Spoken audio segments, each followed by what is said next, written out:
पूर्णमासी की व्रत कथा।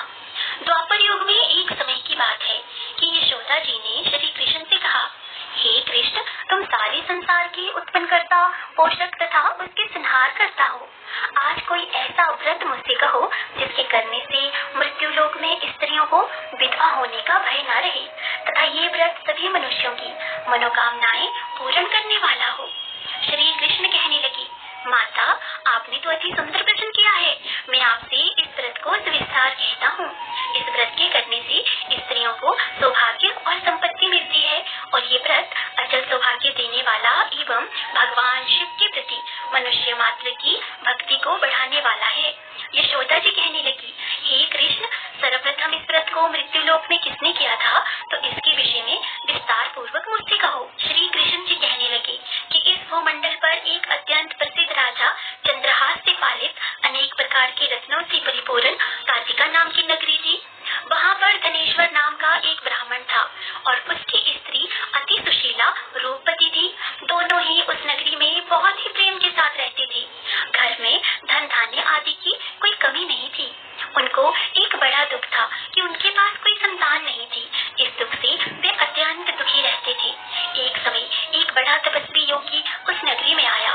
उस योगी ने उस ब्राह्मण के घर को छोड़कर अन्य सब घरों में भिक्षा लाकर भोजन किया। रूपवती से वे भिक्षा नहीं लिया करता था। उस योगी ने एक दिन रूपवती से भिक्षा न लेकर किसी अन्य घर से भिक्षा लेकर गंगा किनारे जाकर भिक्षान को प्रेम पूर्वक खा रहा था कि धनेश्वर ने योगी का ये सब कार्य किसी प्रकार से देख लिया। अपनी भिक्षा के अनादर से दुखी होकर धनेश्वर योगी से बोला, महात्मन, आप सब घरों से भिक्षा लेते हैं परंतु मेरे घर की भिक्षा कभी नहीं लेते, आखिर इसका क्या कारण है?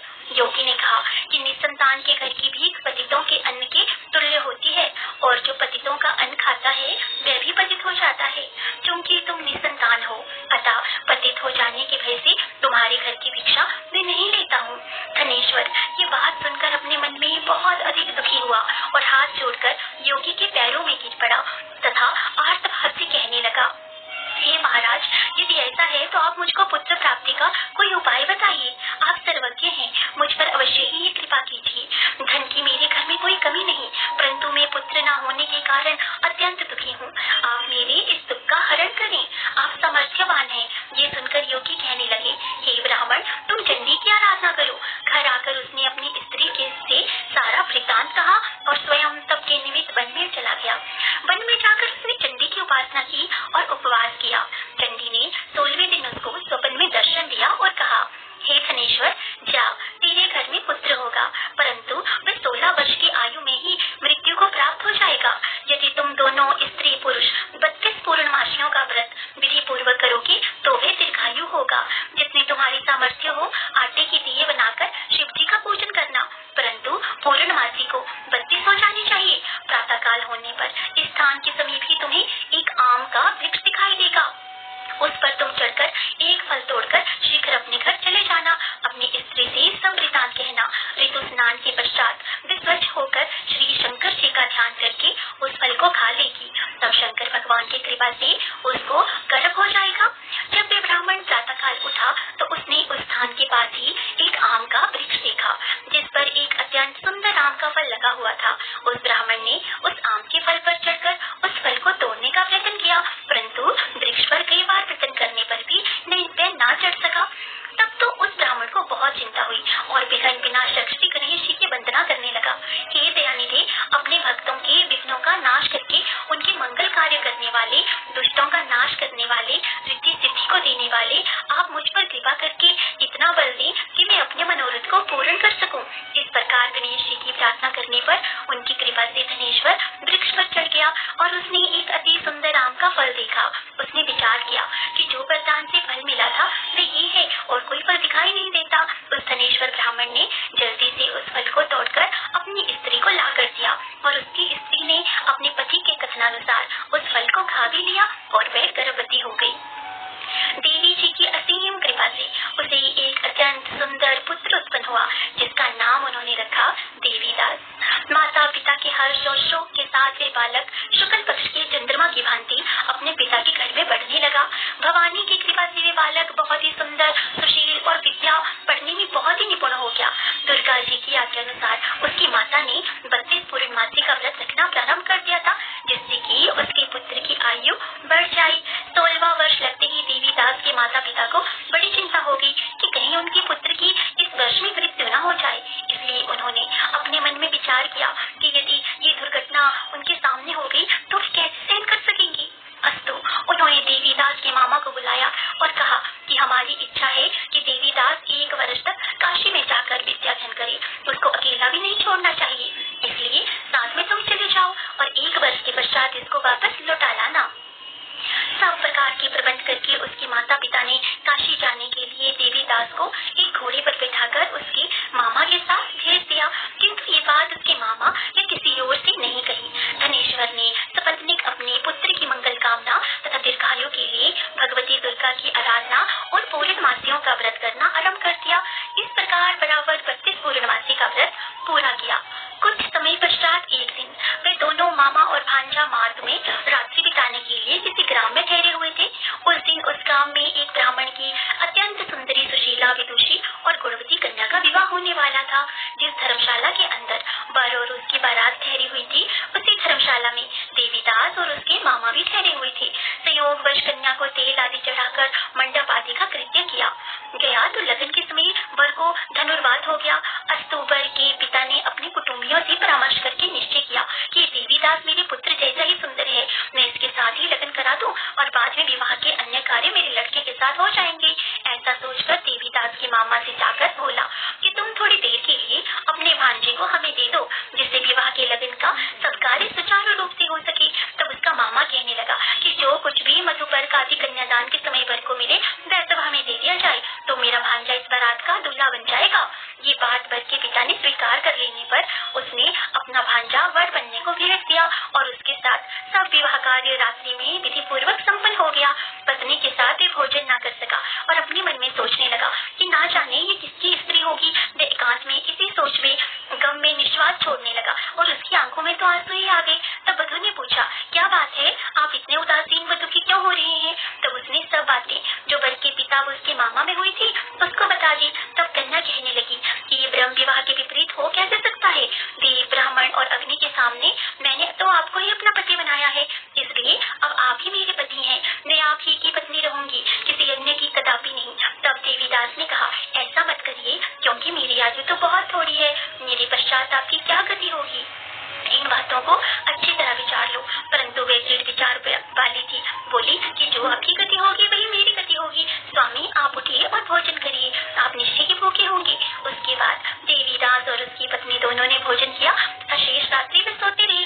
प्रातःकाल देवीदास ने अपने पति को 3 नगों से जड़ी हुई एक अंगूठी दी, एक रुमाल दिया और बोला, हे प्रिय, इसे लो और संकेत समझकर स्थिरचित हो जाओ। मेरा मरण और जीवन जानने के लिए एक पुष्प वाटिका बना लो, उसमें सुगंधी वाली एक नव मल्लिका लगा लो, उसको प्रतिदिन जल में सिंचा करो और आनंद के साथ खेलो, कूदो तथा उत्सव मनाओ। जिस समय और जिस दिन मेरा प्राणांत होगा उस दिन वे फूल सूख जाएंगे और जब ये फिर हरे हो जाएंगे तो जान लेना कि मैं जीवित हूँ। ये बात निश्चय करके समझ लेना, इसमें कोई संशय नहीं है। ये समझाकर वे चला गया। प्रातःकाल होते ही वहाँ पर गाजे बाजे बजने लगे और जिस समय विवाह के कार्य समाप्त करने के लिए वर तथा सब बाराती मंडप में आए तो कन्या ने वर को भली प्रकार से देखकर अपने पिता से कहा कि ये तो मेरा पति नहीं है, मेरा पति तो वही है जिसके साथ रात्रि में मेरा पाणी ग्रहण हुआ था, उसके साथ मेरा विवाह नहीं हुआ है। यदि ये वही है तो बताए कि मैंने इसको क्या दिया। मधुपर्क और कन्यादान के समय जो मैंने भूषणादि दिए थे उन्हें दिखाए तथा रात में मैंने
काटना पड़ा और देवीदास स्वस्थ होकर बैठ गया।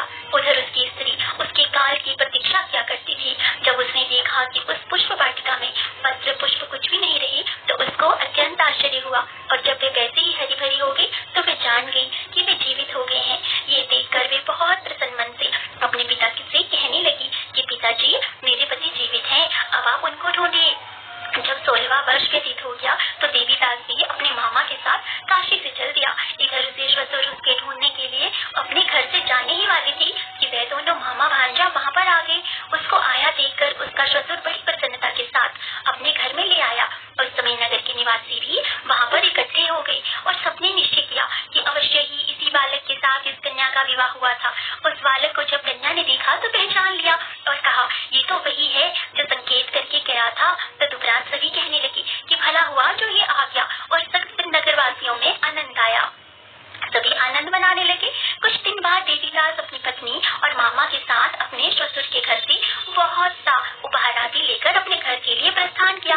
जब वे अपने गांव के निकट आ गया तो कई लोगों ने उसको देखकर उसके माता पिता को पहले ही जाकर खबर दे दी कि तुम्हारा पुत्र देवीदास अपनी पत्नी और मामा के सहित आ रहा है। ऐसा समाचार सुनकर पहले तो उन्हें विश्वास ही नहीं हुआ, किंतु जब और लोगों ने भी आकर उनकी बात का समर्थन किया तो उनको बड़ा आश्चर्य हुआ। लेकिन थोड़ी देर में देवीदास ने आकर अपने माता पिता के चरणों में अपना सिर रखकर प्रणाम किया और उसकी पत्नी ने अपने सास ससुर के चरणों को स्पर्श किया तो माता पिता ने अपने पुत्र और पुत्र वधू को अपने हृदय से लगा लिया और दोनों की आंखों में प्रेमाश्रु बह चले। अपने पुत्र और पुत्र वधू के आने की खुशी में धनेश्वर ने बड़ा भारी उत्सव किया और ब्राह्मणों को भी बहुत सी दान दक्षिणा देकर प्रसन्न किया। श्री कृष्ण जी कहने लगे कि इस प्रकार धनेश्वर 32 पूर्णिमाओं के व्रत के प्रभाव से पुत्रवान हो गया। जो भी स्त्रियां इस व्रत को करती हैं वे जन्म जन्मांतर में बेधव्य का दुख नहीं भोगती और सदैव सौभाग्यवती रहती हैं। ये मेरा वचन है, इसमें कोई संदेह नहीं मानना। ये व्रत